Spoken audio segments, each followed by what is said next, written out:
Good afternoon, everybody. This is the Washoe County District Board of Health meeting for Thursday, February 27th. We're going to call this meeting to order. We're going to start with a determination of quorum, please. Chair Novak, Here? Vice Chair Brown, Here.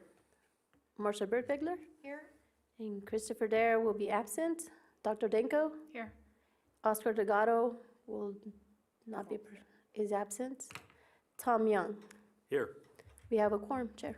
Good. Thank you very much, Ms. Susie. Now we have the Pledge of Allegiance. Ms. Rogers, would you lead us today, please? Allegiance to the flag of the United States of America and to the republic for which it stands, one nation, under God, indivisible, and liberty and justice for all. Thank you. Okay. Do we have any public comment? Not at the moment, sir. Good, thank you very much. Moving on to item number 4. We have an approval of the agenda. Does anybody have anything to add or subtract to the agenda? Make a motion to approve? Second. Second, okay. All in favor? Aye. Opposed? We are moving on with an approved agenda. Thank you very much. Mr. Health Officer. Thank you, Mr. Chair. First off, we have retirements, and we have a very notable retirement that is occurring of Ms. Laura Rogers, who has been serving as my administrative secretary for the Office of the District Health Officer and supporting the District Board of Health. And Laura has just done a wonderful job for all of us, and I hate to see her go. I'm wondering if the board would be willing to take action to prevent this. Definitely. All I need is a motion. I'd like to oppose. We have a small token of appreciation for Laura from the Washoe County Health District, and I'm sure Laura's never seen something like this before, but it's the Washoe County Health District recognizes Laura Rogers for 15 plus years of dedicated service, October 4th of 2004 to February 28th of 2020. And I will very much miss working with Laura. She's provided great support for me, and she's called herself my wingman, and I really believe that's true. She's been an excellent wingman, so thank you. Ms. Laura, on behalf of the whole board, we want to thank you. You've kept us in line, and above all, you've kept Mr. Dick in line when we've needed it, so thank you so much.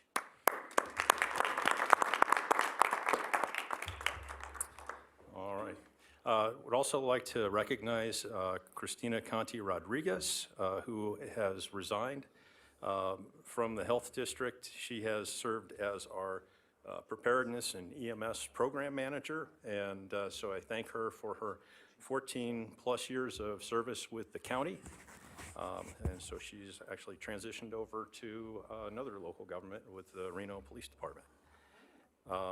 For years of service recognition, we have Maria Magana, 25 years of service. She's not in attendance today, but she has been working in CCHS as an office support specialist since February of 1995. Also, we have here with us today, if you could please stand to be recognized, Ms.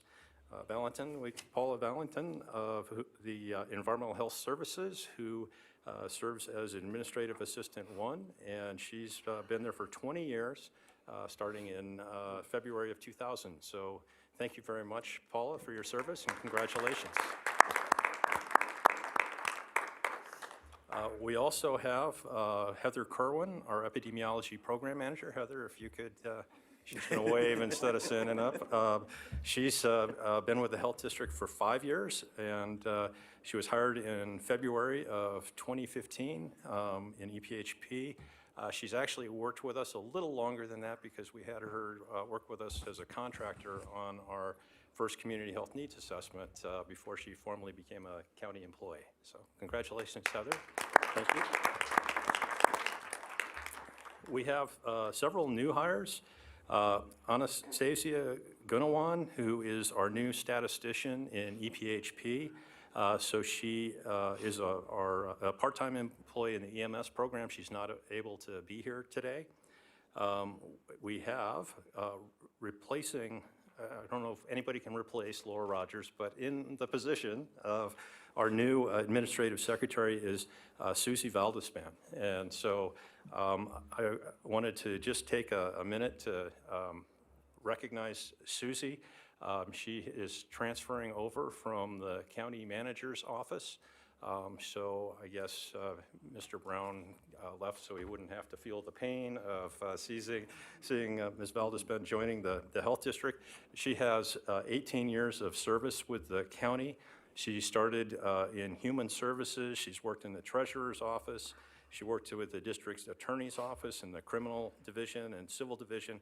And as I mentioned, she came to us from the county manager's office where she supported the county managers and commissioners. And That's her major claim to fame. She had to support us. and she served as the agenda coordinator for Board of County Commissioners and the HR rep for that department. She's lived in the county for 30 years, and she says she's lucky to work with the health district and ready to learn and serve. So I want to also thank Ms. Rogers for helping to recruit Ms. Valdespan, and I think we have an excellent new administrative health secretary. She's been able to overlap with Laura the past few weeks to get up to speed. So welcome to the health district, and congratulations, Susie. And then we also have Mary Cruz Schaefer, Public Health Nurse 1 with CCHS, so I'd like to ask Ms. Lotritz to introduce her. Good afternoon, Lisa Lotritz, Division Director for Community Health Sciences, or Community Health Services for the record. I would like to welcome Mary Cruz Schaefer as a public health nurse in our family planning program. Mary Cruz comes to us most recently from Renown Labor and Delivery, and she's also worked as a med-surg nurse. She is a graduate from University of Reno, Nevada, and is excited to join the team. Sure, thank you. We have a couple of Shining Star recipients. We have Frank Cobble, who is still receiving Shining Stars, but he retired last month. So, Whoa. and we also have Christine Ballou with CCHS. I don't believe she's here today. So, but congratulations to them. The Health District is now at 679 Shining Stars since the program inception in 2017. Wow. Yeah. All right. So, so that's what I have for the recognition. So maybe it's time for us to Pictures. take some pictures. Yeah.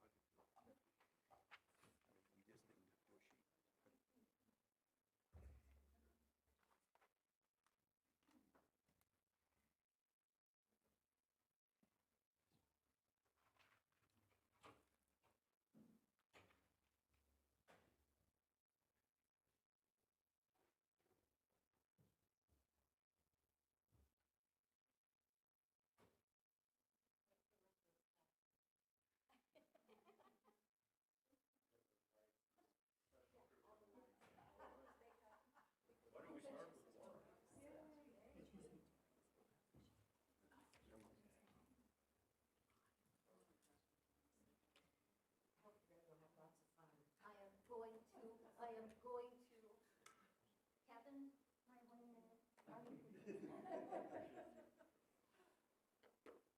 love you all. It's been an honor. It's been an honor.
We're the ones that's lucky. How are your eyes?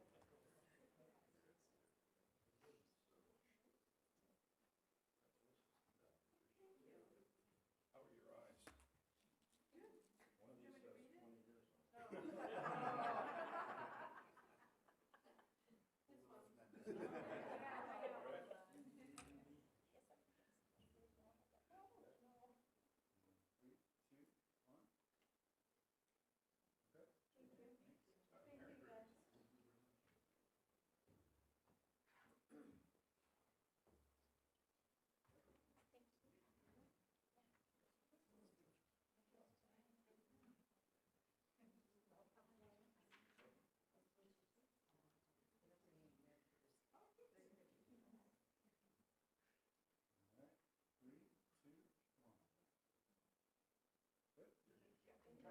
We have the new county manager, Mr. Eric Brown, in the house. How about coming down for a picture with the board?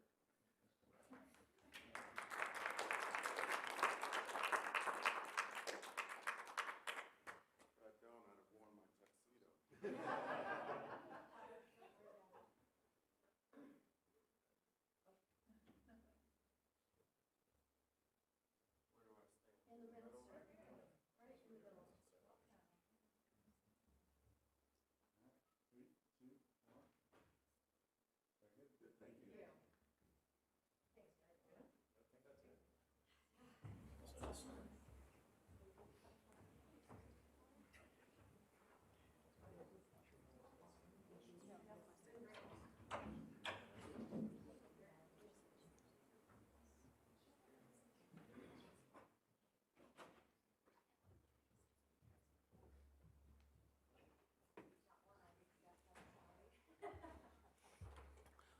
Well, thank you all. We are going to kind of skip back to the public comment. Mr. Brown had to step out, and we're going to have him say a few words under public comment. Thank you, sir.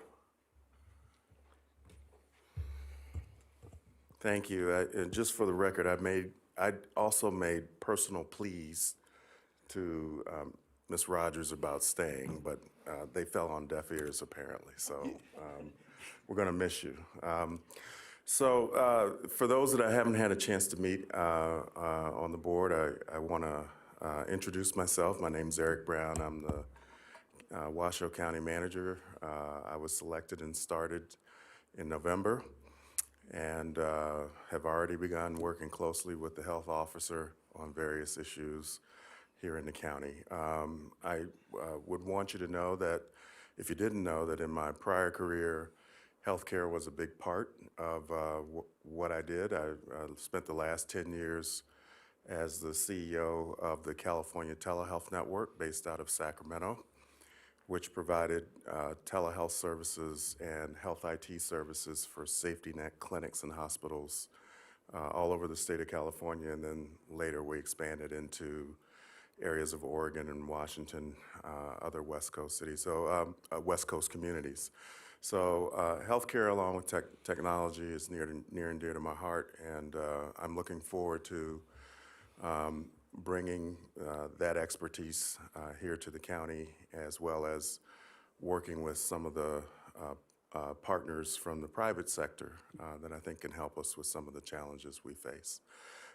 So with that, I know you have a busy agenda.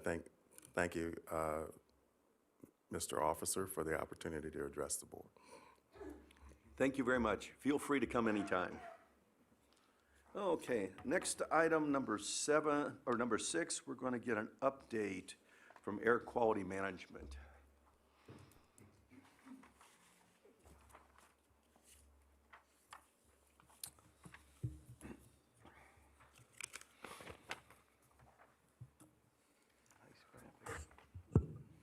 Thank you, Mr. Chair, members of the board. For the record, Francisco Vega, Director, Washoe County Air Quality Management.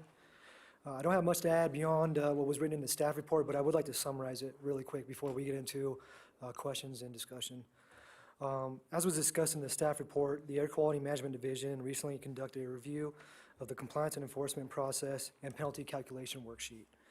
This review was initiated as a result of concerns that the current worksheet was not consistently and appropriately being used in penalty determinations, and the penalties being recommended for approval to the District Board of Health did not serve as an effective deterrent to violations of the District Board of Health regulations. As a result of this review, several changes are being made to the compliance and enforcement process, and the penalty calculation worksheet has been updated.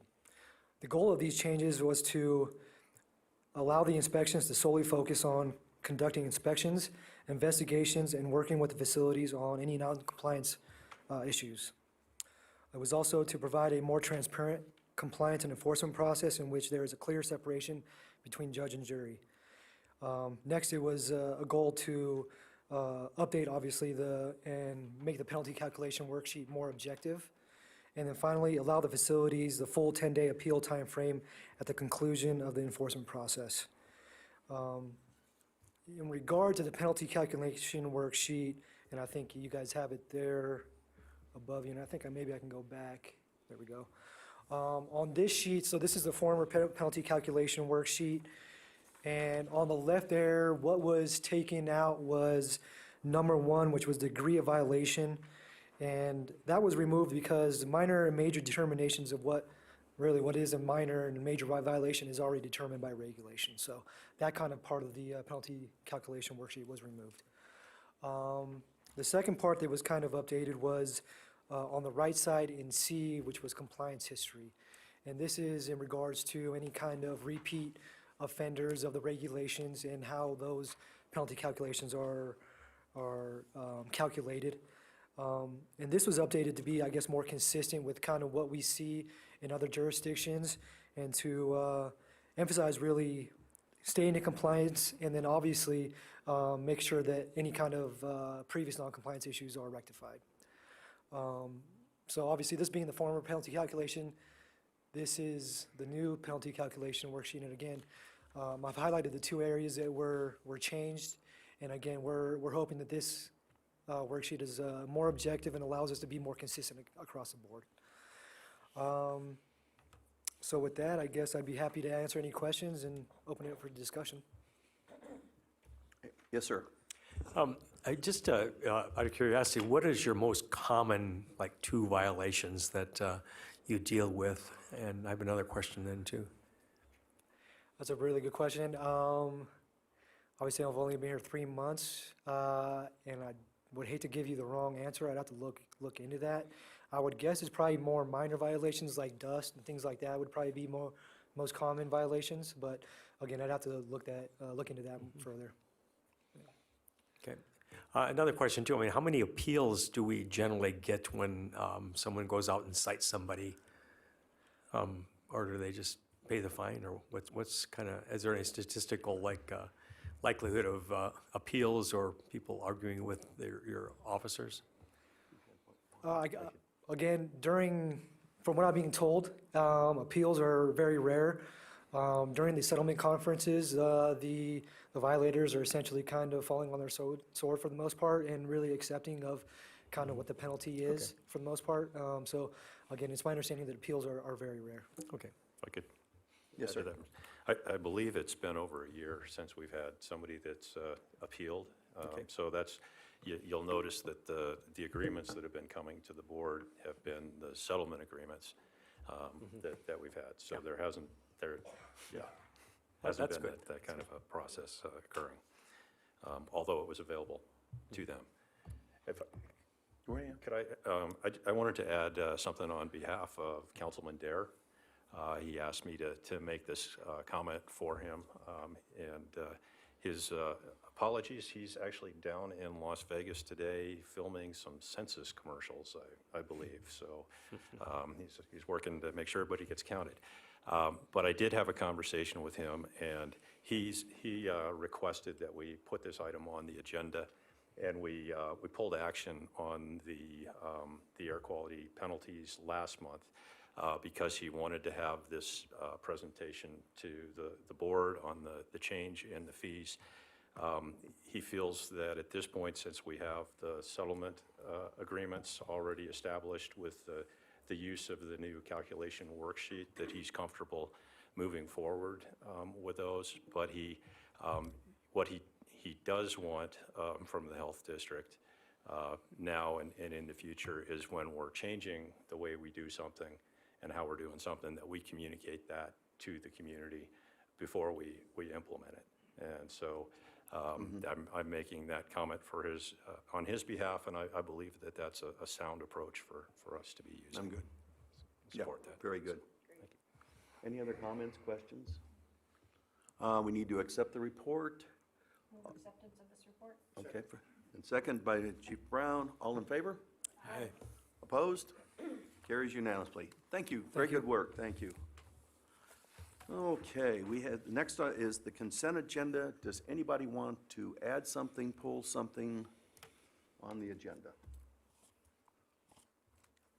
Hearing none? Motion? I move that we adopt the consent agenda. Good, thank you. Second. A second. All in favor? Aye. Opposed? Hearing none? That's unanimous also. Thank you. Moving right along to, let's see, item number 8 will be Miss Oliver to tell us what's going on with the Inter-Hospital Coordinating Council. And if nobody has ever gone to one of their meetings, they're exciting. You find out why Washoe County looks really good, because there's a lot of work being done behind your back or under your back or whatever. Good afternoon, Tammy Oliver, Renown Health, IHCC Chair for the record. Jesse Lacha, Washoe County Health District Public Health Emergency Response Coordinator for the record. Oh, you're first. Go ahead. Well, Oh, there we go. you take it. So this is just an overview slide of healthcare coalitions in general, and as many of you know, the healthcare coalitions are made up of a lot of different partners in our community. EMS partners, hospitals, local health departments, as well as our rural healthcare clinics and volunteers. So really a large community effort here through our IHCC. So we want to talk a little bit about our accomplishments that we completed last year. We had the collision response guide that got completed. The Alpha command kits went out to the community. Alternate care site plan was built and tested last year, so that was great for us. We received the Nacho Award. We also implemented a new clinical advisor position, which is also new for us, so we can get some more interaction within the community. And then the resource gap analysis provider plan updates. So within our exercises, which I'm sure you guys have seen a lot of those out there because they were on the public, we did the alternate care site, the full-scale exercise, where we were able to learn all about the tents, what it takes to put the tents up, how long the tents, what capacity they could have. We also did the Silver Crucible, which is a full-scale exercise. We completed the no notice surge drill last year at about 2 o'clock in the morning. So that was a huge change for us. So we were able to test the system during off hours instead of normal business hours. We did the Reno balloon races, tabletop, the Ebola infectious disease full-scale exercise, the MCI tabletop, and then additional exercises and training courses for our members in the community. And then you guys have a very detailed agenda as well, so you guys can go through if you want to read more about any of these exercises that we did. We also sent our evaluation survey to our different partners so we could kind of get a feel of where people are at and some of their needs. Out of those surveys that we sent, we got 47 responses back, about 80% of our members, and 73% of those members were our healthcare facilities. Overall, all our members are pretty satisfied. We always have that one, right? That one dissatisfied? Maybe just making sure our quiz worked. But overall, we have a really good satisfaction rate. And then the trainings promoted through the IHCC, we do offer a lot of different trainings with our partners and through the health district and through different community trainings. And overall, again, people are very satisfied. And then how satisfied are you with the exercises facilitated? Again, we do have a couple dissatisfied. We do not know what those specifically are. Feedback. So this was really our most important piece. We like to see how people feel about the IHCC, and there's really some nice comments here. These are not all-inclusive by any means, but IHCC is vital to our healthcare community. This group has proven time and again how we come together to solve problems in a disaster. We must continue to push our plans and exercises to include realistic situations and innovative solutions. The passion of our members drive the outcome, and really it does come down to all of our partners who are part of this IHCC, and with that passion, we do get, good preparedness for the community. And with that, any questions? Any questions? Comments? Good, thank you. I do have one comment. I just got back from National Public Health meetings the other day, and we talked about our exercise, our full-scale exercises, and what we've learned, and there was a huge level of jealousy.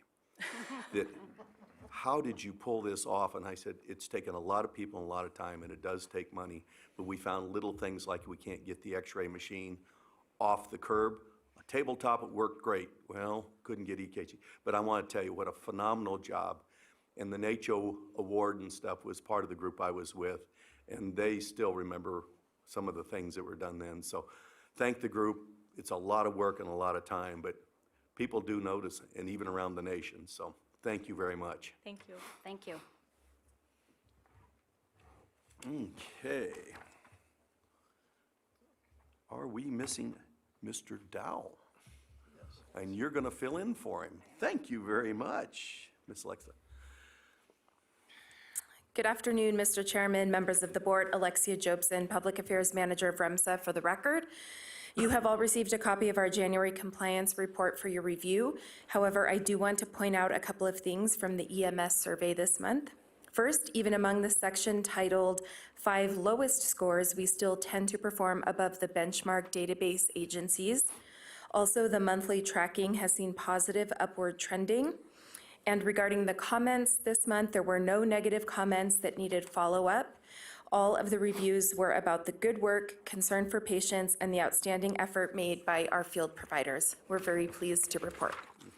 I'm available to answer any questions or to take back to the agency any questions that you might have so that we can follow up. Any questions, comments for them to take back? If not, I'll take a motion to accept the report. Second. First and second, all in favor? Aye. Opposed? Thank Mr. Dowell. Hey, I'll go tell him. on with yours. Thanks, Alex. Thank you. Again, Alexia Jobson, Public Affairs Manager for REMSA for the record. You also have for your review the Public Relations Report for January, and today I'll give you an update on a couple of our other more recent activities. Earlier this week, we conducted an interview with KTVN about last night's bleeding control class that we hosted at the Education Building at REMSA.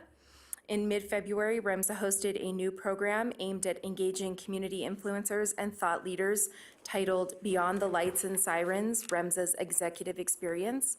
This invitation-only event offers executives across the region the opportunity to tour and experience REMSA behind the scenes. We anticipate hosting about 5 more events like this throughout the remainder of the year. I'm available to answer any other questions you may have about our public relations report. Comments, questions? Good. Great. Thank you very much. Thank you. Okay, moving right along. Item number 10, Ms. Albee. Good afternoon, Mr. Chair, members of the board. For the record, Charlene Albee, Division Director, Environmental Health Services. The item in front of you today is actually a recommendation that is being brought forward from the Food Protection Hearing and Advisory Board regarding CBD-containing products that have been recommended to be on hold until August 1st, or when the state comes out with the regulations regarding using CBD as a food additive. We had our hearing on July the 9th, and as you can see in the draft minutes that are included in your packet, we had extensive conversation. It went on for several hours. This was the recommendation from the board, the hearing board, to you. I did want to note that this meeting did occur on July 9th in 2019, which coming to you today seems like a long period of time, but there was a regulation change in the food code that you had approved. This hearing took place when the regulations sent their recommendations to the health officer. So the health officer had gotten recommendations, was working with legal. Legal was working with the Dorinda's Chocolates legal and trying to come up with a resolution. When the new regulations took place, or took effect, their recommendation now comes straight to the board. And so there was kind of an overlap of what the process was to do that. So our district attorney had been working with the other attorney through the health officer, and that's why we're here today. So I'm available to answer any questions you might have. Any comments? So I guess I would just kind of summarize that this basically maintains the status quo that we have, where Dorinda's has been storing the product that they manufactured and awaiting the state regulations that are expected to be coming out in the beginning of July. So when those regulations come out, or August 1st, then the board can make a decision of either take action, what you would like to do with the chocolates, refer it back to the hearing board, and get their recommendation. We don't know yet what's coming out in July, so it's just kind of maintaining the course until we have more info. Yes, ma'am. I think it's important to put on the record that I attended a function at Dorinda's. Actually, it was on the side where the products are being produced, and the governor was there, so I actually was not there for Dorinda's, but I want to tell you how clean and neat the facility was. I had the opportunity to spend some time talking with Dorinda about it, and the facility is very clean, very neat, which made me feel better about it. So I do want to put on the record that I was there and that I'm not involved in any of the negotiations, but just for the record, I was there at the facility and along with the governor, and it was a great visit. Thank you. Any other comments, questions?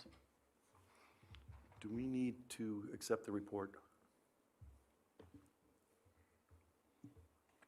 So, Dana Reed, Deputy District Attorney for the record.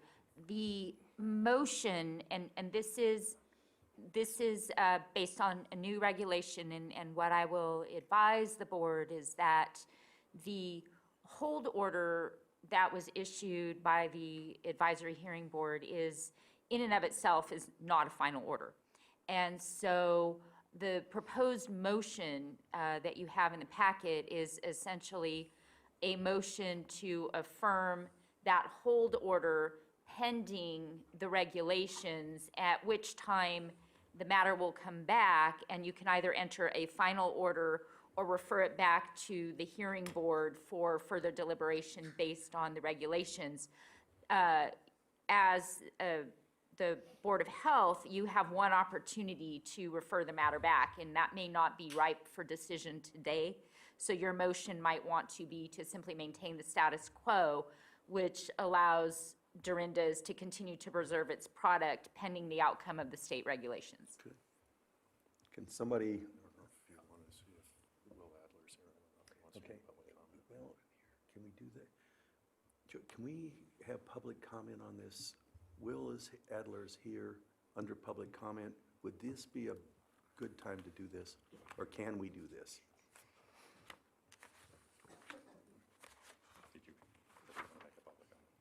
Yeah, I've got his sheet. She's trying to figure it out.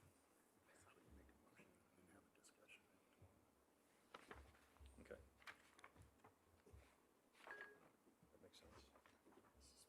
But he's still signed in his public comment. Yeah, but you could have the motion discussion before a vote. You can come up and comment. Okay. Would this be easier if we made the motion and where we can actually have discussion on it? You can make the motion. Mr. Adler is allowed to comment specifically to 'Cause this item. I want to keep this under. As long as his comments are permitted before you actually vote. That's fine. Can somebody make a motion? I will.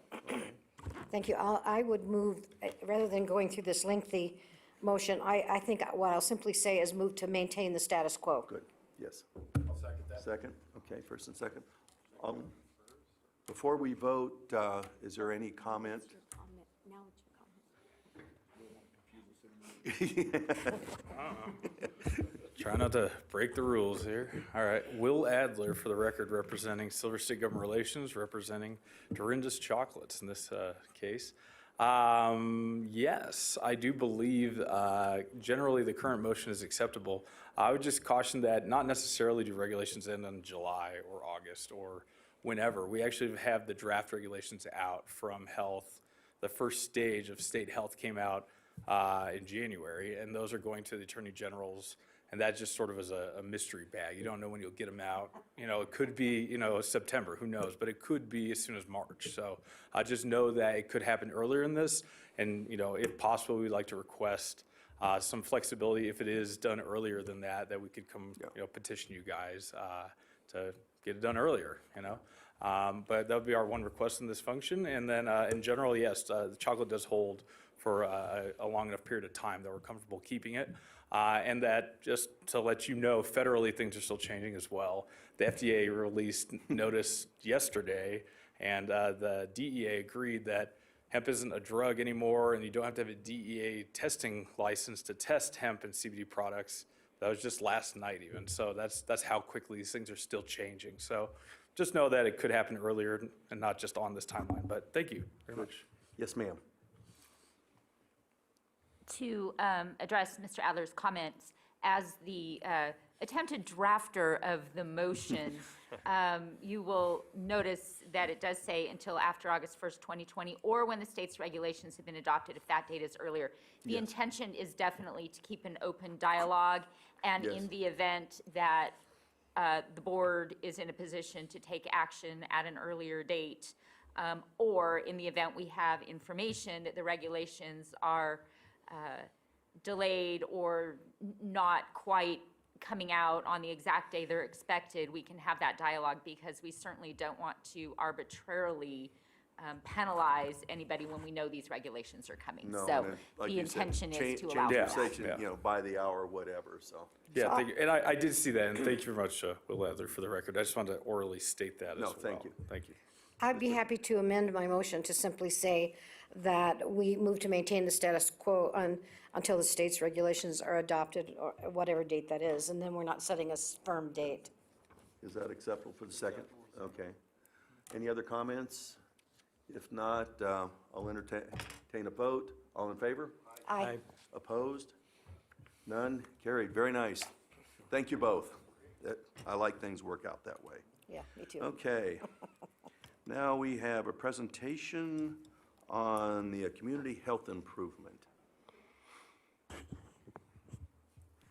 Thanks, Marcia.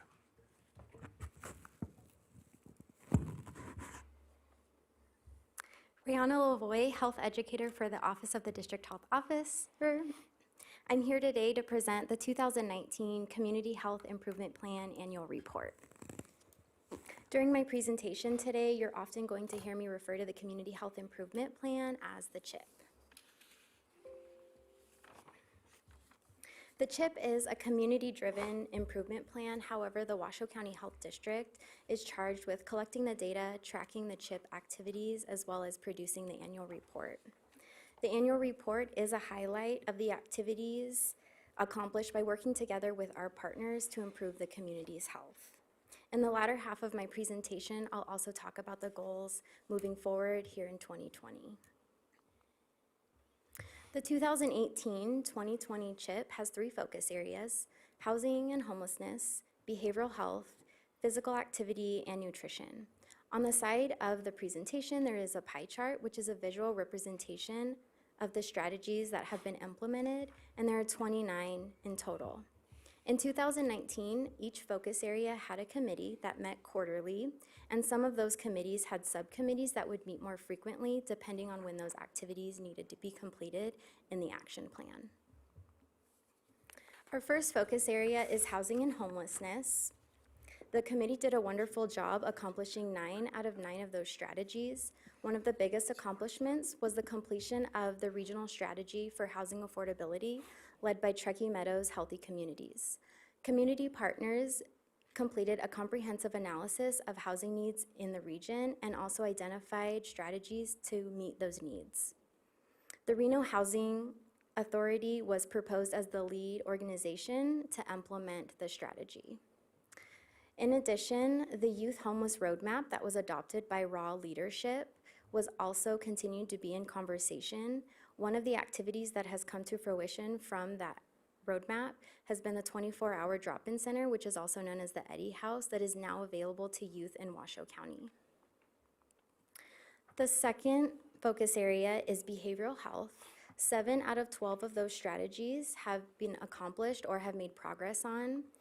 I would also like to recognize the committee's hard work because these strategies that you see on the screen are reflective of the second action plan. The committee accomplished most of what was completed in the first action plan and identified additional opportunities to further their work and continue their partnerships. In an effort to streamline screenings and referrals to treatment services, partners have been working to implement GoodGrid. GoodGrid is a case management system for partners who provide behavioral health services, and they have rolled this GoodGrid implementation case management system out to Phase 1 pilot partners and are on track to implement this with Phase 2 pilot partners. Previously, the Washoe County Health District provided $100,000 to fund the Signs of Suicide program in Washoe County schools throughout the school district, and we have implemented the program with 14 middle schools.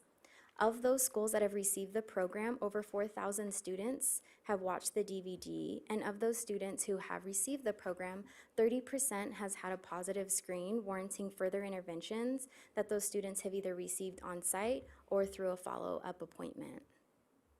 Another achievement worth mentioning is the permission slip that was developed. As you guys may have been aware, the SOS program is an opt-in program, which was causing some barriers in sending the permission slip home with students to have students get those permission slips signed by their parents. Oftentimes, the permission slip wouldn't make it back to the classroom, which would decrease enrollment rates. The permission slip was now developed and is included in the enrollment packet, so the number of families who are seeing that slip are being increased, and they're also getting returned with the enrollment packet information. The third focus area is physical activity and nutrition. The committee has made progress on 8 of the 8 strategies. The 5210 Healthy Washoe Committee has developed a training series and has provided that training series to implementing pilot sites.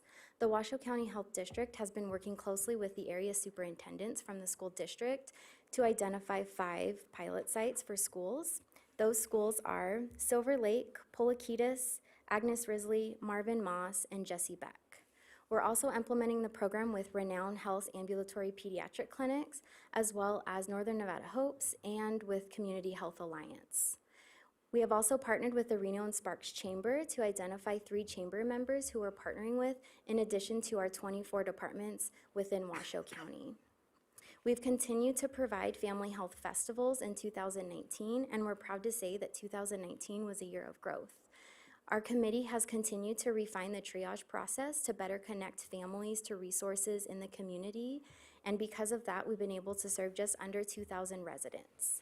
During the triage process, more residents are also coming to the event, asking for more than one service and getting a direct service that day. We've also furthered our partnerships to develop a dental and screening partnership so that we're able to have dental screenings and fluoride varnish on site. So over 70 clients have received those services. We've also partnered with our immunization team at the health district to be able to provide 696 immunizations. Looking ahead in 2020, we'll continue to implement the strategies and the tactics outlined in the CHIP. We'll also continue to meet with our committees quarterly or our subcommittees more frequently, depending on the activities that are due. We want to thank our community partners for their expertise and their time going into all of these committees, as well as the actions, because we would not have been able to accomplish what we have done so far. And with that, I'll take any questions. Questions? Comments? Very nice job. We appreciate all the work. Thank you very much. So. Okay. Now we have, let's see, we're down to Mr. Dick. Talk about money. Thank you, Mr. Chair. Yes.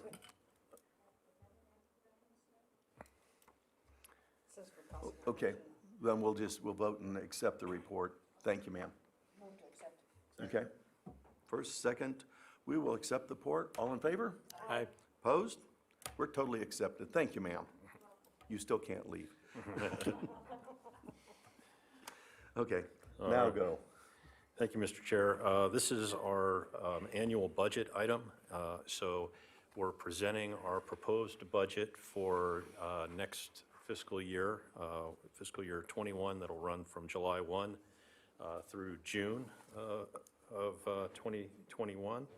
And as some of you will, I'm sure, recall, this is a process that we start early because we need to provide our budget to the county manager's office so that it can be integrated with the budget that the county manager then presents to the Board of County Commissioners for approval.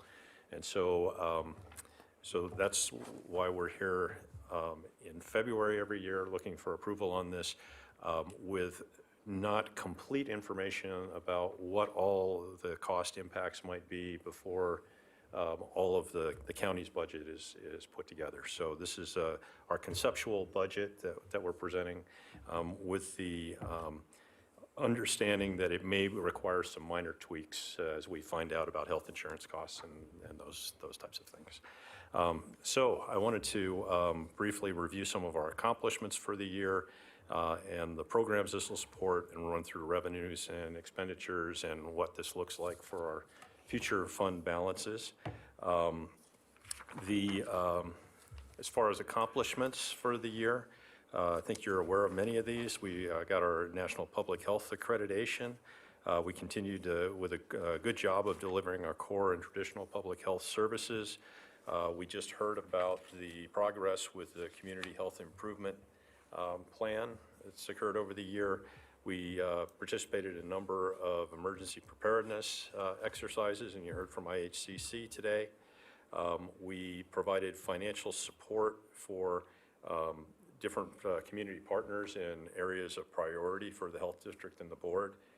So we funded the Urban Roots for the 5210 5210 program promotion in conjunction with the community gardens. The Washoe County School District Nutrition Services on education and healthy eating initiatives. We also continued our support for the Wolfpack Coaches Challenge. We also worked with what's called the Rescue Organization for e-cigarette advertising to address the youth epidemic that's going on. We provided funding to the Eddy House to assist with the operations and maintenance of the 24/7 drop-in center program, and for KTMB for Keep Truckee Meadows Beautiful for their efforts regarding solid waste and cleanup activities, solid waste recycling and cleanup. We were awarded the Washoe County Impact Award for the Washoe Eats mobile app and our effective communications there. We just are going to hear in a few moments more about our new air monitoring station at Reno 4, and we've been successful in maintaining our attainment of the ozone standard. So the budget that we're presenting is to continue with the various program areas that we have, and so this will provide support for those 22 different programs of the health district. And I'd like to run through how the budget is allocated across the different offices. The district health officer's office, about 7.5 FTEs. The health officer and administrative health services spend money, we don't make it. So we don't have any revenue coming directly through our office. Our expenditures are about 1.8 million. In administrative health services, 9 FTEs, and a little under 1.5 million for annual expenditures. Our air quality management program has 19.5 FTEs. They bring in revenue of about $3.5 million.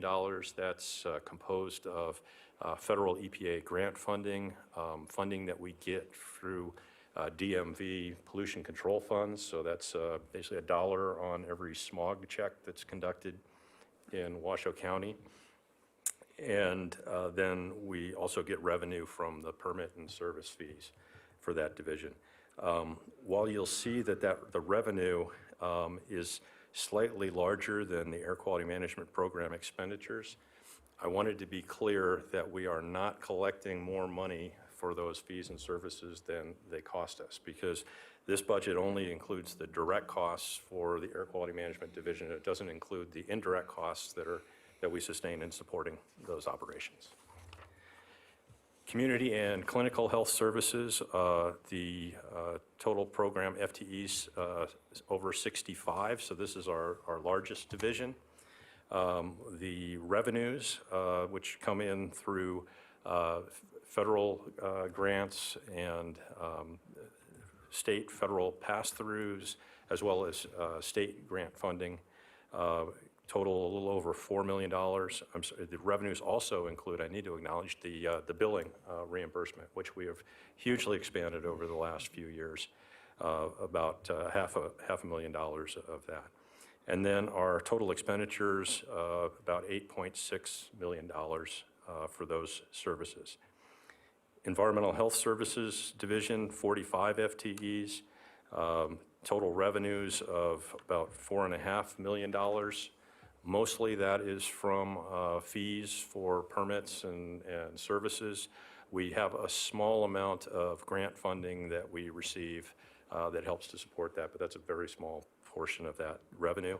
Total expenditures of about $7.3 million. And then our epidemiology and public health preparedness program, total FTEs of 18.5. The revenues of a little over $2 million. Those are from grants that we receive for our preparedness planning activities and our epidemiology program funds, federal funds that come through state pass-through, as well as the birth and death certificate fees that we charge. The total expenditures for FY21 of about $3 million for the EPHP program. So our budgeted revenues that we're proposing for FY21 are a little over $500,000 more than the FY20 adopted budget, and just under $24 million. So that's about a 2.5% increase over FY20. That is attributed primarily to the board's direction when we adopted our fee schedules to use the CPI index to annually adjust the fees to keep track with the consumer price index. So that's working well for us to be able to maintain that revenue and those incremental adjustments of the fee versus massive adjustments over some number of years. So licenses and permits up $331 at about $3.6 million. This includes the CPI increase. It also includes some changes in work activities that we're anticipating. Our grants revenue of just over $6 million, up about $123,000. That's about a 2% increase. The intergovernmental fund transfers, so mostly this is restricted funds for air quality and solid waste, about a little over $1 million, 1.15, up about 3.5% or $39,000 over last year. Charges for services, $3.3 million, up $90,000 or 2.8% over last year. And then miscellaneous, $209,000, so a decrease about 5% or $11,000 over last year. The budget is based on county general fund support as being flat for this year, as we've maintained the budget for a number of years at the flat funding level from the county. And I'd like to point out that we're below 40% of our budget now coming from the county general fund transfer. So that continues to be a smaller piece of our pie. Was well over 50% a few years ago. And so the action on adjusting our fees to make them more accurate for our cost recovery has really benefited our financial position. So I thank the board for that. And this is a pie chart that shows that graphically. And so while we're below 40%, that general fund support is still very, very important to us. It's the biggest single piece of revenue that the health district receives. But you can see between our federal grants and our licenses, permits, and charges for service, we've got very solid revenue projected for those streams. Our total budgeted expenditures are up for the FY21 about $1.7 million or 7.1% over the FY20 budget at about $25.8 million. And this is based on us following the direction that we discussed with the District Board of Health when we did our strategic planning meeting of making investments that we feel are important for the health district to keep pace with the population growth in our community and providing the services and to address gaps that we've identified that we discussed at the fall meeting. This is also based on the very high level of fund balance that we have and making sure that we're utilizing those funds to serve the community instead of accumulating funds in that balance. So salaries and wages are just over half of those expenditures at about $13 million. The employee benefits at about 26.2% of the expenditures, up 5.9% at $6.7 million. Services and supplies up about $500,000 and about 22.7% of our expenditures. The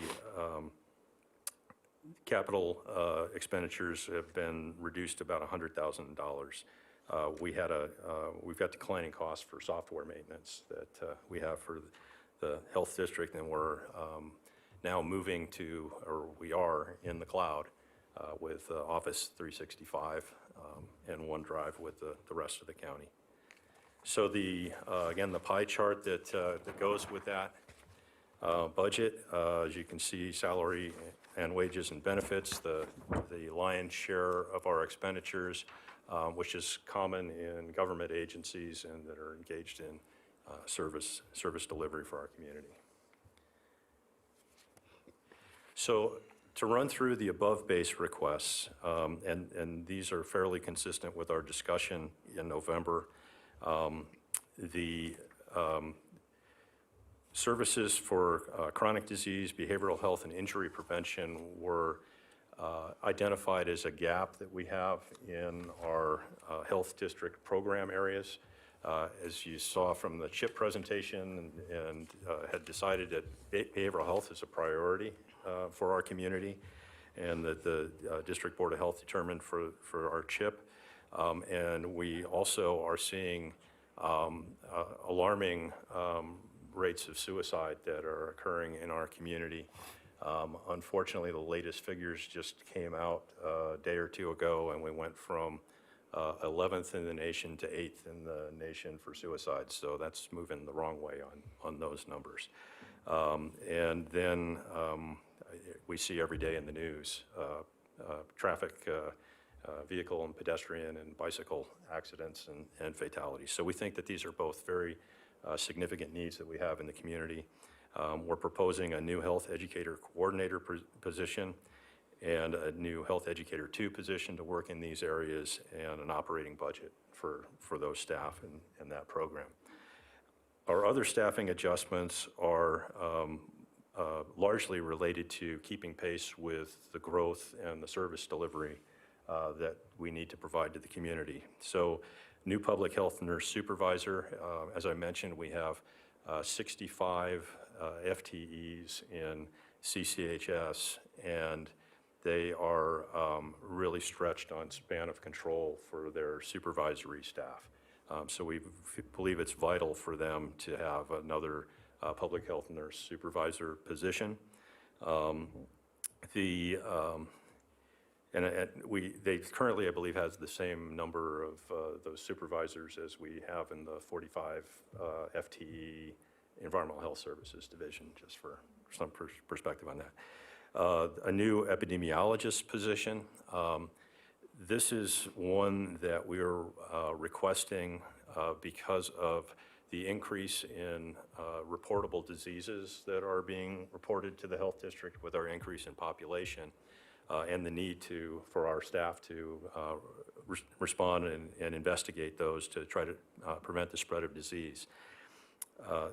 With the COVID-19 situation that we have, that everybody's seeing in the news, and I'll talk about that a little bit more later, we're already engaged in responding to that. So I had a discussion with County Manager Brown, and he has allowed us to move forward with filling this epidemiology position now, and then we'll continue to carry it into the future. So it's provided in the budget as an above-base request to reflect that this is a new position that we're asking for, but he's generously provided for us to move forward with filling this outside of the budget cycle. So we're hoping to get this position on board sooner, and we'll cover it with our existing budget through July, or through June. The Public Health Communications Manager, we're looking to shift off of the preparedness grant funding, and so that they can respond to whatever needs that we have. I guess it's not just preparedness grant funding, but also off of a small portion of it, dedicated air funds and solid waste funds, so more flexibility for that position, not to be tied to specific restricted funds.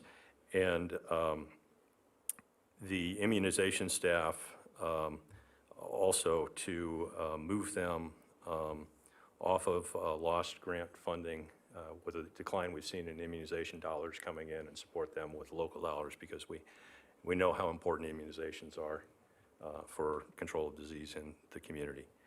It includes reclassifying a vacant office assistant to an office support specialist, and this is because we believe that that small increase in the salary for an office support specialist will provide us with a staff person that can provide significantly more support within class than relying on an office assistant position for that. We have submitted to HR a review of the statistician position classification. And so we're awaiting whether they think that it's appropriately classified as far as the grade and salary range on that, or whether they think it needs to be adjusted in some way.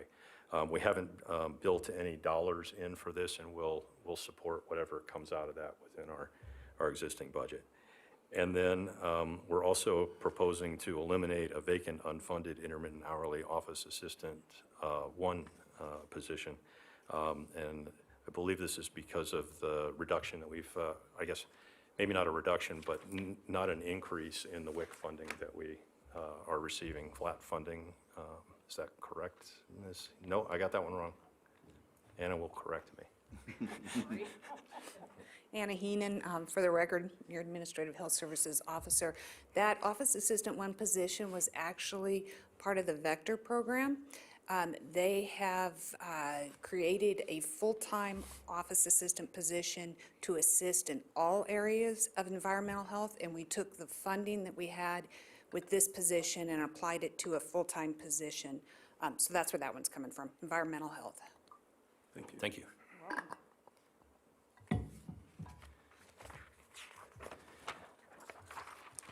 So in addition, we're proposing to adjust our services and supplies budget. I mentioned that we've seen a decrease in our immunization grant funding, and so we're shifting more purchases of the biologicals for the vaccines to local support. We are reallocating grant funding for STD to support staff on the grant that we currently have, staff supported locally, and to use the local funds for lab costs. And this is partly because of the fantastic work that CCHS has been doing to integrate our family planning and sexual health programs and provide services with a team of nurses and assistants, including APRNs and RNs and community health aides, to provide better service for our clients. And so this frees up, allows those tests to not be tied to one program or the other when they could be for either one, and we'll cover them with local funding and provide that just better flexibility for the way that program works. The budget provides spending authority for revenue collected from the Acela Regional Tech Fee. So one of the things that we talked about in our November meeting was the need to have developer support for Acela to meet the programming needs of the health district. Tech Services is stretched thin. They're the manager of the regional contract. This would, providing this spending authority within air quality and environmental health services with the technology fee will allow us to use consultants to work on that development in conjunction with Tech Services, so that we're consistent in the way we're working with that regional platform and helping to meet the needs that the health district have. And then one-time funding for desks and computers for the positions that we've talked about. So the budget detail as far as sources and uses of funds is that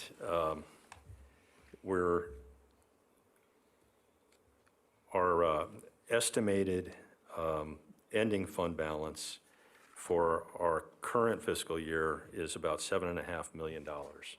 That's about 31.1% ending fund balance. And so we're proposing to expend the additional fund balance within the budget of about $1.8 million to bring our ending fund balance then down at the end of FY21 to about $5.7 million, or about 22% ending fund balance. So that's the picture over the course of the proposed budget. And then on the next slide, we've got a 3-year projection that Ms. Heenan put together on how this rolls out in future years looking at the health fund. This budget is based on a flat general fund transfer over the course of those years, and basically looking at CPI type level increases in revenue coming in from the fees over the course of those years. And you'll see that the fund balance is expended downward to 20.3% after FY22, 16.3% of our budget at the end of 23, and 11.6% at the end of FY24. So this will bring us back into alignment with the ending fund balance that is in conformance with the county's policy of looking at 10 to 17%. And it also, as I mentioned, is based on that flat county funding support. We have talked in the past about working with the county on trying to establish a similar approach with the health district as with other departments, where they include cost of living increases and changes in health benefits and whatnot as part of the base budget for those departments. And so we have tabled that because we've been in really good financial position, and so when we're sitting on an ending fund balance, it doesn't make sense to have those discussions. But as we become more in line with that, I think in future years we have an opportunity to renew that discussion as well, and look at potential increases in the cost allocation or fund transfer from the county. So the schedule that's ahead of us is that next week on the 3rd, we provide a budget presentation to the county budget office and assistant county manager. On the 3rd, on March 6th, I'll be meeting with the county and city managers, and we'll be providing a budget presentation for them next Friday. And then on the 26th, at our board meeting, I'll provide you with an update on discussions that we had with the city and county managers on the budget. And then April 21st is when the county manager's recommendation for the FY21 budget go before the Board of County Commissioners in working to finalize that general fund support. The May 19th is the date for the Board of County Commissioners public hearing and possible adoption of the FY21 budget. And then the county delivers the final budget to the Department of Taxation on June 1st. So our recommendation is to approve the fiscal year 2021 budget. And as I noted, since we have to kind of do this dance through the budget process and working with the county and are starting earlier than other parts of the county are in doing this, if we're seeking your approval today for this as our budget-based budget concept, but recognize that we may have to do some minor adjustments to this as we move forward, and we'll keep the board informed of what those are. I want to very much thank all of the staff for all the work that they did in putting together this budget, the supervisors and the division directors, our fiscal compliance officers, and our administrative health services officer, Ms. Heenan, in pulling this all together and presenting it so nicely for the board. And if there's anything that I missed that you think they should be informed of, please let us know, Ms. Heenan. Okay. Thank you. Yes, ma'am. Okay, I have just a couple of clarification questions. So if I count this correctly, you have a net increase of 4 employees on this because you've got a new health educator coordinator, a new health educator 2, a new public health nurse, and a new epidemiologist position. But you are eliminating a vacant unfunded, and then you have reclassifying a vacant office assistant, so that's actually a new employee also. But you're eliminating another position, so that's a trade-off, so it will really be 4 new positions, is that correct?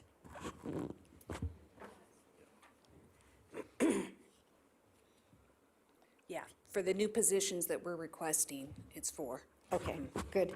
So, and I obviously, I love the idea of a flat, but maybe you could answer me the question on on slide 12, under summary of above-based requests, it says, due to the loss of immunization grant funding, shift biologicals to local support. Define local support for me. Is that from the governments? Yes, it is. It's our, either from the county general fund or from their fees. We hope to actually get a little recovery on that through our third-party billings that we do to insurance companies, but yeah, that's what it is. It's no longer on grants. Good, so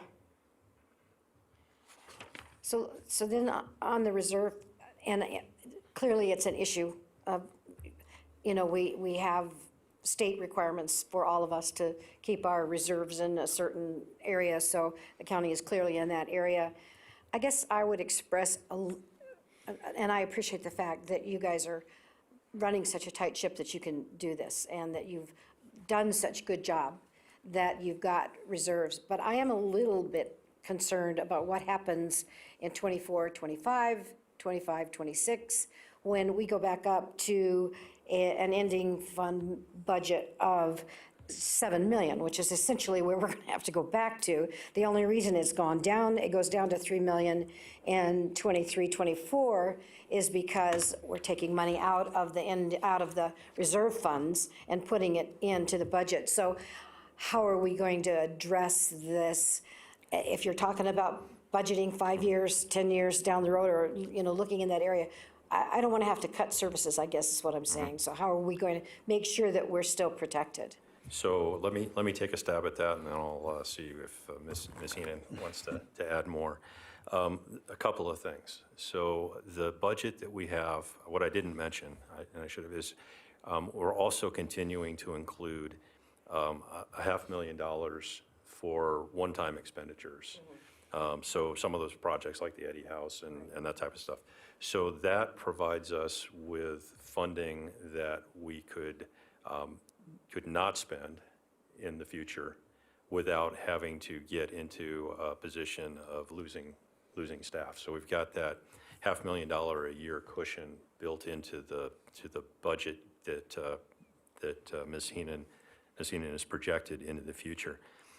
I think the other piece of it is that the budget, as it's presented, is very conservative because it assumes that all of the dollars that we've got budgeted for staff get expended every year. It presumes that we're expending the dedicated funds that we've got for solid waste and air quality. So in reality, I would anticipate these fund balances are probably going to be coming in, ending fund balances probably be coming in above what we have in the way we need to do the budget for government purposes, if that makes sense. That does make sense, and I appreciate that, there's just no question that this division runs a tight ship and runs an effective ship and does a good job. I'm going to think positive and think that none of the nasty viruses that are surrounding us in surrounding states are going to come get us. But the reality is that's the distinct possibility that we could have an outbreak of any of those kinds of things, and that's going to expend funds that we're not talking about expending. So not only do we, well, maybe we won't spend as much, but we could spend way more, assuming that, if this really becomes a pandemic, there's no way we can stop people from coming into our state, so we'll have to deal with that. It's a reality. So again, I appreciate that you're trying to keep it flat and not, when we need to grow the health district, because it probably stands right up there, let's say, with the most important districts in this county, right at the top of things that you do. But at the same time, having a little bit of flexibility left in our reserve funds is a good thing. Too. So I don't want to see us get into a position where we're like, oh my goodness, now we've got to go expend a couple $1 million on, something that we weren't expecting. So, but this is a great budget. That is in no way any criticism, just you really put a great budget together. I think it's very clear and well explained. I'm happy to see a new epidemiologist on board. I think you guys are really doing a great job, so thank you. Thank you. Those are thoughtful comments. I don't take them as criticism at all. And these out-year projections also, each of these budget year cycles gives us an opportunity to adjust our approach and take into account more information that we're going to gain over the course of the year. I'm also hopeful with what I'm seeing in the news that we will receive some additional funding from the federal level for costs that we're going to incur, in fact, already are incurring with the COVID-19 situation. So, thank you. Any other comments? I do have one, and I totally agree with you. This has been an issue because I don't always understand exactly the relationship with the county. I'm really reluctant to cut down our reserve. Evidently, there's a kind of a difficult way of keeping some money, but I think more than any department practically that we have in the county, this is the one that could get hit tomorrow and get hit big time. And if there's any way to kind of take what we have, put a little bit more reserve into it, however that can be done, because that financially, I don't know how, but I'm really concerns me. And after going to DC this last week and where the federal funds are, how fast they can get here, because our needs can literally change with one plane flight coming in here with the wrong person not picked up. And I really do appreciate that, because right now, if we kind of dodge this whole thing, and we don't know, we just plain don't know, the next thing around might be some other disease or something else that happens that falls within the health department. And health department, and public health is basically invisible until it hits the fan. Then all of a sudden, we're there and we're expected to deal with it as it is and have everything in reserve and all planned. And I really appreciate it. So maybe that's, I think is a very good discussion to have, that maybe we can't, Kevin and them have done an excellent job of keeping this down, keeping it flat. But if there's some way that the county can put something in reserve just for a rainy day, wherever it's put. So just to comment on that without getting us into trouble. Yes. To comment on that, I haven't seen all of the details on the county budget, and I do know we're going to get some above base requests for certain things like in the sheriff's department and perhaps, well, I don't think in the fire district. I think the fire district's going to be fine, but certainly in the sheriff's department and some of the other departments in the courts and things like that. So it'll all depend on what it looks like when we get through the whole wash of the budget, so what we can do. But I think that you guys make a very important role as the health district. If we were to get something, some bug. Whatever it is. Whatever it might be, or even if it's just a flu, one of those really horrible flus that comes around and gets us every now and then. It's not only going to affect your reserves, but the sheriff's reserves and the fire reserves and all of the other reserves that go around. And you guys are going to be at the center of that storm. This department is going to be at the center of that storm. And so I agree that it's certainly something we want to make sure we're very careful that we don't deplete reserves in this department, because it's way too important. Thank you. Good, thank you. Okay. Let's see, are we ready to move on to, motion, I'm sorry. I'll make the motion to approve the fiscal year 2021 budget as presented. Second, okay. All in favor? Aye. Opposed? Good. Thank you very much, Mr. Health Officer. Ready to do committees? Okay. Air quality management.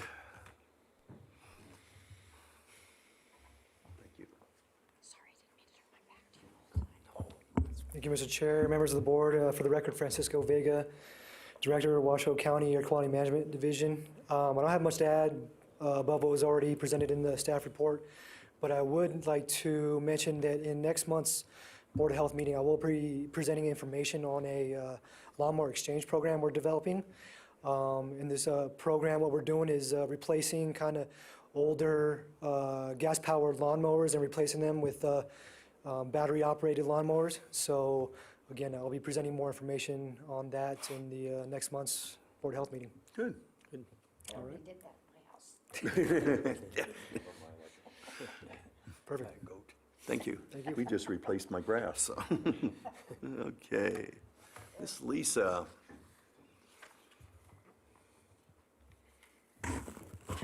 Lisa Latritz, Division Director, Community and Clinical Health Services.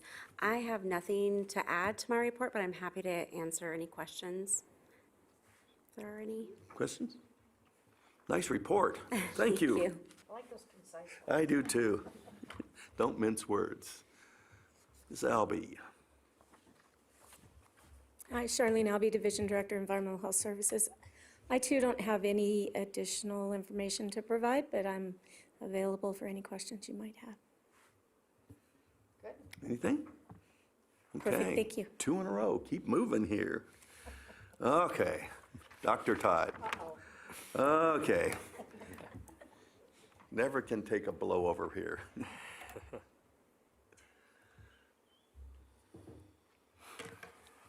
Good afternoon. Randall Todd, for the record, Division Director for Epidemiology and Public Health Preparedness. I guess the only thing I can say, it's been all Corona all the time of late. And we have been having ongoing communication and providing updates to multiple partners, including the school district, infection control providers, hospitalists, emergency first responders, the Interhospital Coordinating Council, the Nevada State Public Health Laboratory, the State Division of Public and Behavioral Health, and CDC. So we've had a lot of interaction and communications going on with all of those organizations. We've put together a frequently asked questions infographic, and we have been coordinating with the District Attorney's Office and medical providers on the implementation of isolation and quarantine processes should the need arise. And, and of course, that's just on the coronavirus. Other diseases have not gone away. We had a case, in fact, it was Nevada's first case of Candida auris that was reported, and that's still under some investigation in conjunction with the CDC. We've had some pertussis cases, and well, you get the idea. There's been a lot going on. With that, I would be happy to entertain any questions that you might have. Yes, ma'am. I don't have a question. I just want to thank you, Dr. Todd, for responding to the public. I know I probably helped with the CDC calling also and putting their report out, but on Tuesday I did make a public announcement that if anybody had any concerns or any questions, they should call you. And I understand from a number of people who have come back to me and said, thank you for letting that happen, because I did have some concerns about what to do with my immune suppressed mother, and I called the health district and they gave me advice. And so thank you for everything that you're doing. I know you're very busy on this topic already. Okay, thank you. Any other questions? Got one quick question. Is our state lab now completely authorized by CDC to do all our own testing now? Yes and no.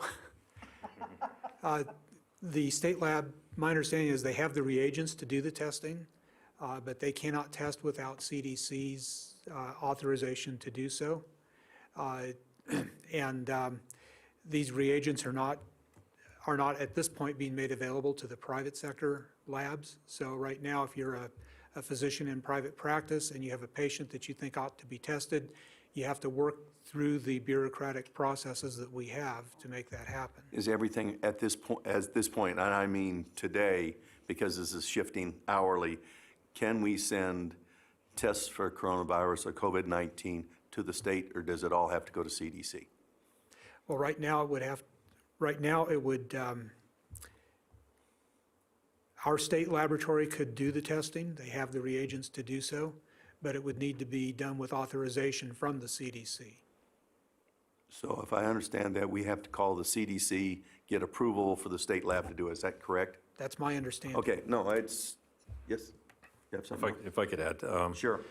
Some of you may have seen in the news reporting about the difficulties in California that they had in testing the individual that was confirmed positive with coronavirus.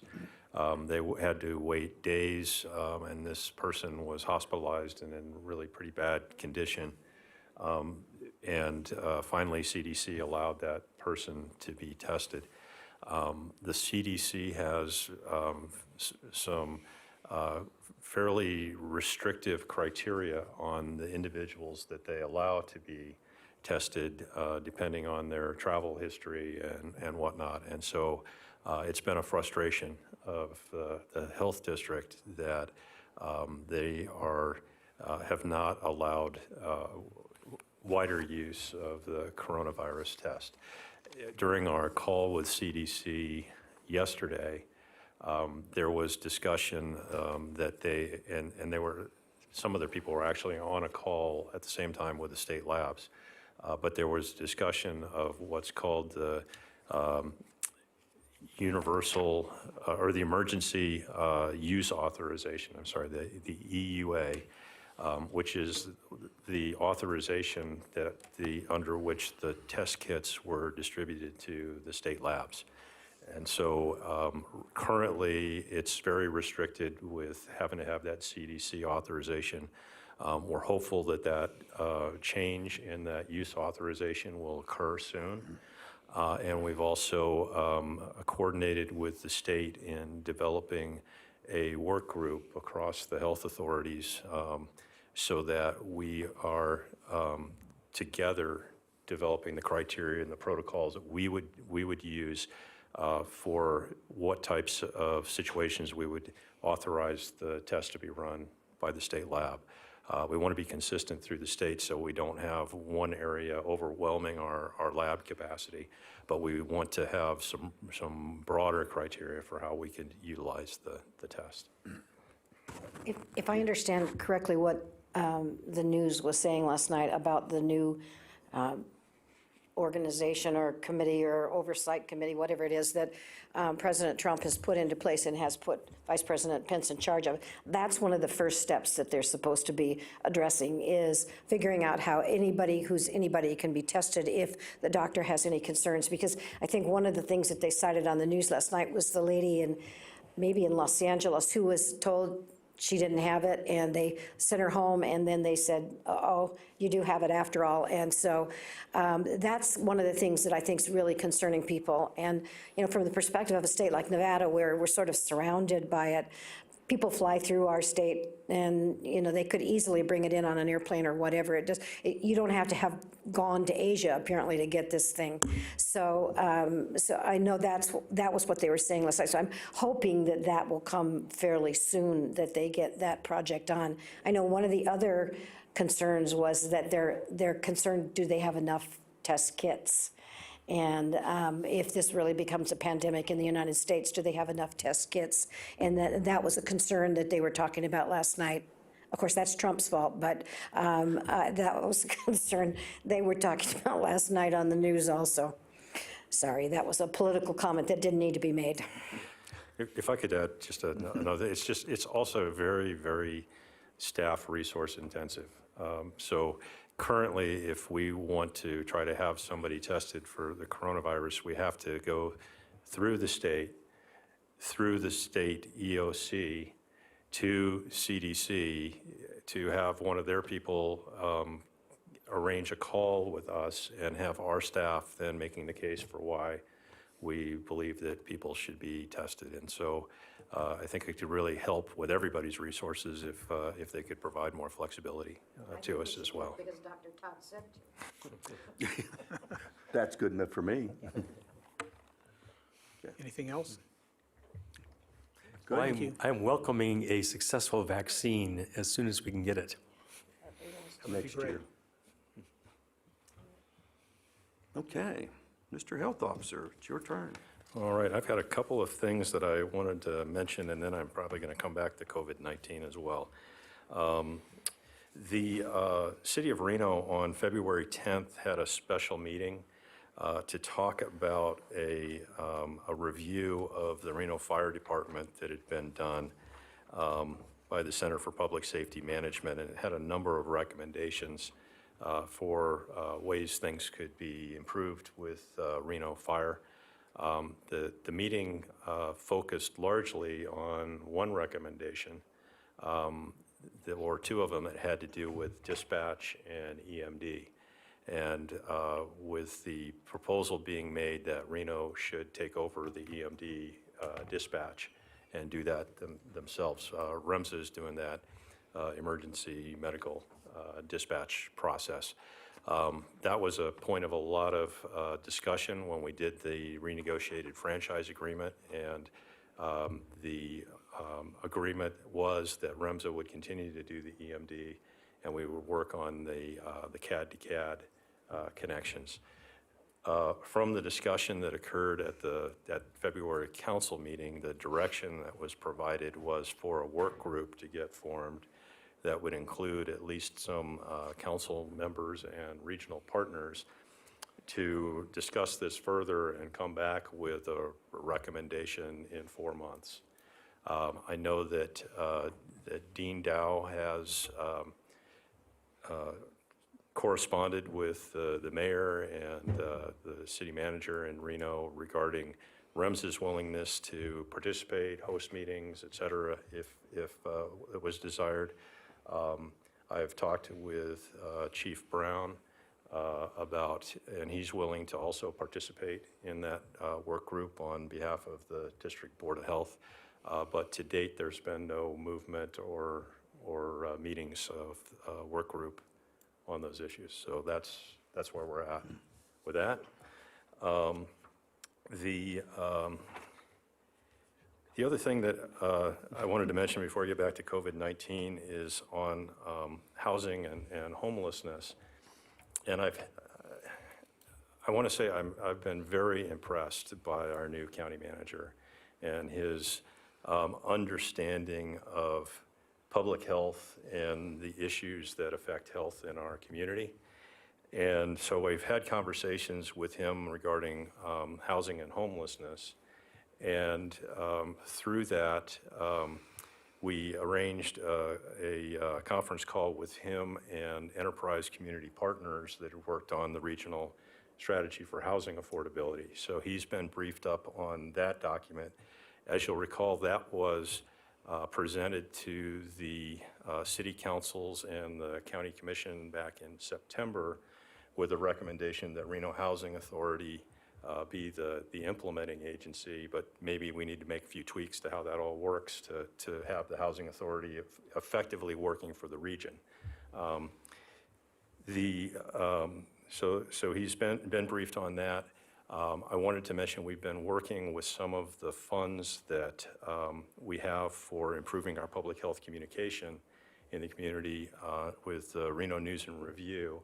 And we've got a housing insert that will be coming out in the R&R. I believe it's going to be around March 6th or so. So we're trying to keep we see it in the news every day, the problems with housing affordability. And we're trying to help to show some of the things that are being worked on, some of the needs that we have. I believe that Commissioner Berkbigler did an interview as part of that. And we're also trying to educate the community about that work that's been done and the regional strategy for housing affordability. So we'd like to, hopefully we can see some implementation moving forward with that. The other thing I wanted to mention in regard to several things with homelessness, Manager Brown also has had experience with different partners assisting with funding housing initiatives for affordable and transitional housing. And one of those was United Healthcare.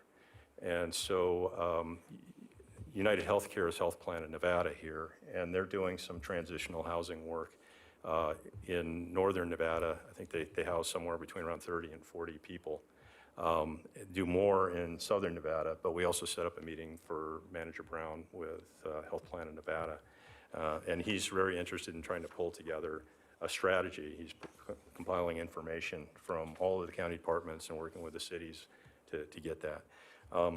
One of the things that came up at the Community Homelessness Advisory Board was a presentation from Mike Kizmersky at EDAWN about a Built for Zero initiative that is run by a not-for-profit and engages over 80 different communities nationally on a really community approach toward getting the homeless population down to zero. So I think zero is aspirational.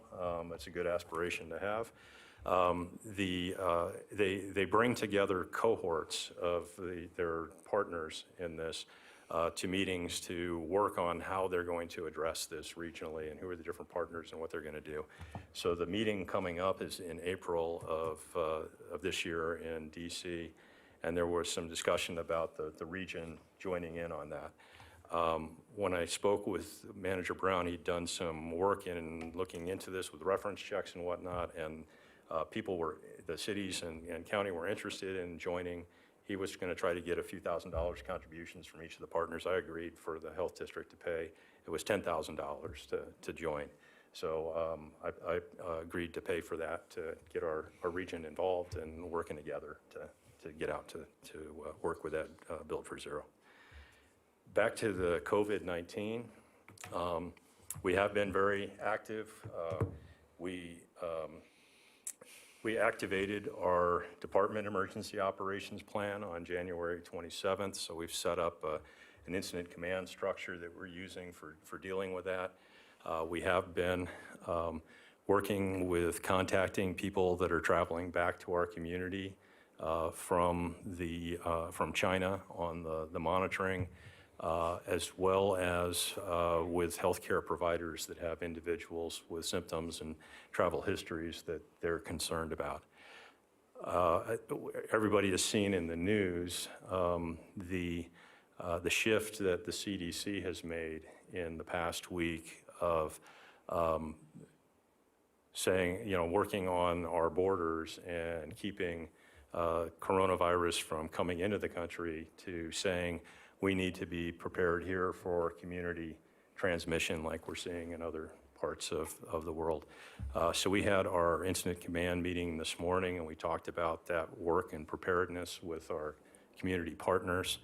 And we have a crisis action team meeting scheduled this afternoon with the manager and key leaders of Washoe County to discuss activating the Regional Emergency Operations Center as a level 1 activation. And I anticipate we'll be doing that, and we're planning on doing a briefing on COVID-19 up at our EOC for our regional partners. We wanted to start with some of the same partners that we have in responding to emergencies are some of the ones that's most important that they're planning and preparing for continuity in the event that we do have community transmission. So we're starting with those partners, and then we'll also be working on our messaging to the public from there.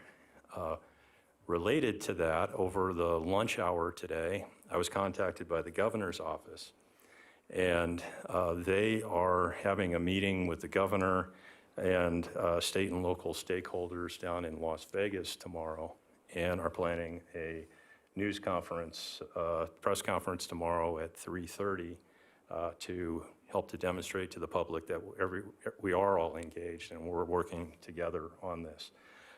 So I anticipate I'll be busy with our plans here in the county, and I wanted to thank Chair Novak, who volunteered to travel down to Las Vegas tomorrow to represent the health district down there for that event.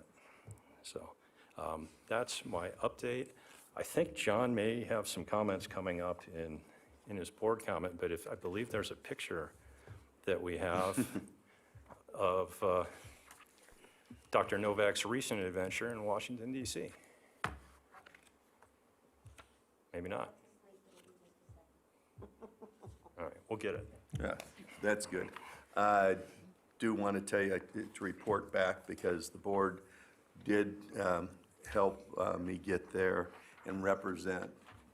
And that was the breakfast Tuesday morning with the 2 senators. It was an invitation breakfast, so very nice. Got a little FaceTime talking to them directly about it, and also to their staffers, senior staffers that are in charge of healthcare and public health. And we met with them on Tuesday at quite length, and very receptive on all parts with Congressman Amodei and both senators' staff. The mood right now that I picked up, they're bipartisan. We're going to fix this one way or the other, with or without anybody's help from across the street. This is too important. It's our constituent and our people and our country, and it just seemed like it's all there, and they'll work on the money. And there was a big thing. We're going to, all the congressmen, no matter where they're from, we're going to push back onto our states and make sure they've got what they needed. And I think the timing of which, even Kevin's call at lunchtime, we're there. And one thing that's absolutely tremendous that most people don't understand, the 3 major health departments in the state of Nevada are obviously us, the best, and then the Southern Nevada and Carson City, and we all work together extremely well. I traveled with them, I met with them and everything else, and they've already stood up their first part of their emergency planning already. And we told them, we're already expending money out of our budget that could come from someplace else or do something else to get a jump on this, to be ahead. So the reception was really, really nice. And yes, the feeling from CDC and the other day is, it's not if we're going to have an incident or a problem, it's just the extent. and when's it gonna happen? And like we were talking earlier on, this could happen this afternoon on a plane flight, it could happen, 10 weeks from now, and we here in Northern Nevada, we may not see it, but we've got to be prepared. No matter what happens, we've got to be prepared for doing it. So I really learned a lot, and thanks for, to the board for getting me there and help represent us. So the knowledge is just incredible. So I am very willing to go down and share that tomorrow. So, do we have any other comments from, under board comments, anything you want to put on the agenda? Okay, do we have any other public comments? Thank you. Susie, do we have any comments now? She's retired, she may not want to. Okay, hearing no other comments or anything else, we adjourn the meeting. Thank you all for coming. Thanks for the few that stayed. We're good.